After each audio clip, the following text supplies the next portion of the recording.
আজকের বিষয়, যারা তোমার মূল্য বুঝে না তাদের জন্য নিজেকে বদলিও না। তুমি কি জানো জীবনের সবচেয়ে বড় ভুল কি?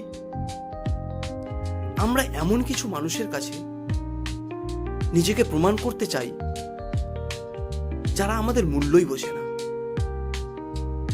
কিন্তু যে মানুষ তোমাকে ছোট করে দেখতে অভ্যস্ত, সে তোমার সাফল্যকেও ছোট করেই দেখবে।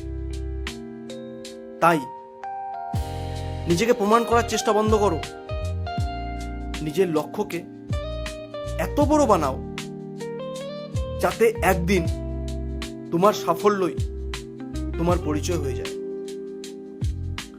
সূর্য কখনো বলে না সে আলো দেয়, সে শুধু উদয় হয়। ধন্যবাদ।